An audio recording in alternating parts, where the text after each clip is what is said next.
Alors, aujourd'hui, dans cette vidéo, je vais résumer les deux manières que l'on connaît pour l'instant pour remplir un tableau de proportionnalité. Alors, le problème, une imprimante imprime 15 feuilles en 42 secondes. Combien de temps lui faut-il pour imprimer 5 feuilles, 30 feuilles, 35 feuilles? Donc j'ai dressé déjà le tableau de proportionnalité et je vois que j'ai mis sur la première ligne les nombres de feuilles avec 5 feuilles, 15 feuilles, 30 feuilles, 35 feuilles. Et sur la seconde ligne, les temps mis pour l'imprimante pour imprimer ces feuilles. Donc 5, je vais le chercher. Pour 15 feuilles, c'est dans l'énoncé, l'imprimante met 42 secondes. Et puis on me demande ensuite combien de temps elle met pour imprimer 30 feuilles et 35 feuilles. Alors ici, je vois assez facilement qu'il y a un rapport de 3 entre 15 et 5. C'est-à-dire que 5 feuilles, c'est 3 fois moins que 15 feuilles. Donc pour aller de 15 à 5, je divise par 3. Donc, on se rappelle qu'un tableau de proportionnalité, ça fonctionne comme les fractions égales entre elles. Deux fractions sont égales entre elles si je multiplie ou alors si je divise le numérateur, c'est-à-dire le nombre du haut, et le dénominateur, le nombre du bas, par le même nombre. Donc, ici, puisque je pars de 15, je vais vers 5, et donc je divise par 3. En dessous, je dois, dans ma ligne des temps, également diviser 42 par 3 pour trouver le temps mis par l'imprimante pour imprimer mes 5 feuilles. Et 42 divisé par 3, eh bien, ça fait 14. Alors ça, je peux le calculer à la calculatrice, ou de tête, bien sûr.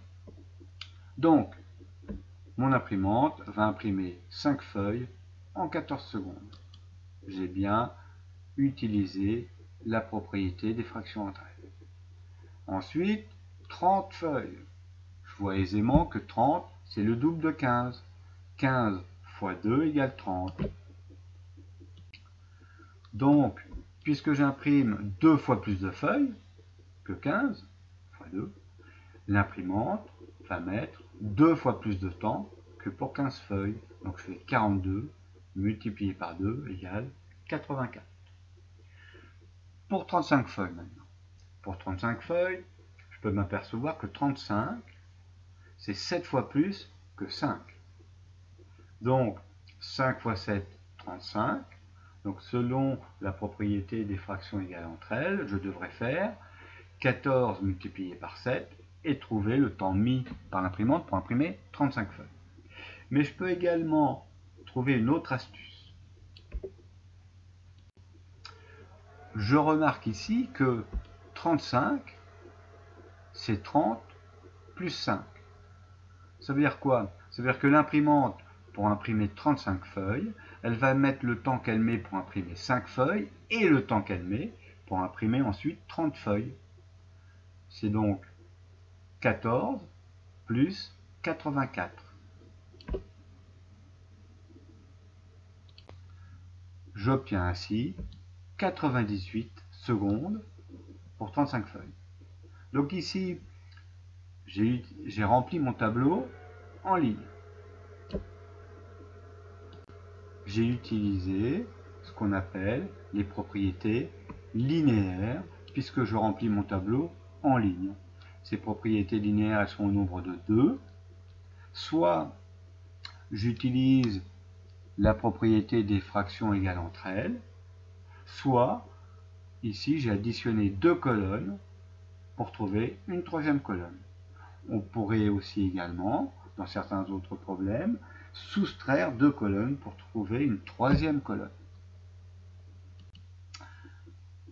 Alors maintenant, voyons voir un second problème avec des données différentes. Ici, il s'agit toujours d'une imprimante qui imprime 15 feuilles, mais cette fois-ci en 30 secondes. On me demande le temps qu'il lui faut pour imprimer 5, 30 ou 35 feuilles. Alors ici, ce qui est intéressant, c'est que je m'aperçois vite, normalement, que 15 multiplié par 2, ça fait 30. Ici, 30 est un multiple de 15.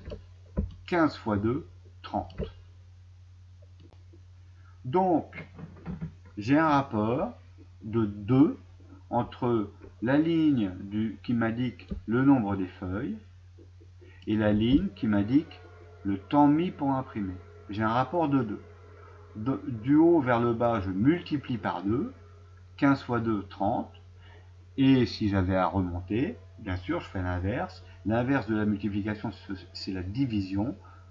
Je diviserai par 2. Donc maintenant, tout paraît plus facile que dans le premier cas, puisque j'ai plus besoin de trouver des rapports entre les colonnes, même s'ils existent encore, hein. Mais je peux très facilement passer du nombre du haut vers le nombre du bas en appliquant mon opérateur qui est ici, fois 2. Et donc, je me retrouve très facilement avec les nombres du bas. 5 fois 2, 10. 30 fois 2, 60. 35 fois 2, 70. Je vois bien que pour passer du bas vers le haut, j'ai aussi divisé par 2. 70 divisé par 2, ça fait 35. 70 divisé par 2, 30, etc. Donc ici, je n'ai pas rempli mon tableau en ligne. Je n'ai pas utilisé les propriétés linéaires. J'ai rempli mon tableau colonne par colonne. J'ai utilisé ce qu'on appelle ici le coefficient de proportionnalité. Ce coefficient de proportionnalité, c'est le nombre 2 ici. Soit multiplié par 2 du haut vers le bas, soit l'opérateur divisé par 2 du bas vers le haut. C'est intéressant parce que ça me permet de remplir le tableau assez facilement et assez rapidement, sans avoir à chercher, à trouver les relations qui existent entre les colonnes, même si elles existent toujours. Alors, ce coefficient de proportionnalité, il existe dans toutes les situations de proportionnalité. Ici, dans ma première situation, il existait également. Pour le trouver, il suffit de faire 15 divisé par 42, par exemple, ou 42 divisé par 15. Mais j'avais choisi mes nombres de manière à ce que ce coefficient de proportionnalité ne vous apparaisse pas de manière évidente. Hein, parce que, comme ça, en calcul mental, comme on fait pour aller de 15 vers 42, bon, forcément c'est difficile. Alors que le coefficient de proportionnalité, il apparaît très vite de manière évidente dans le second problème.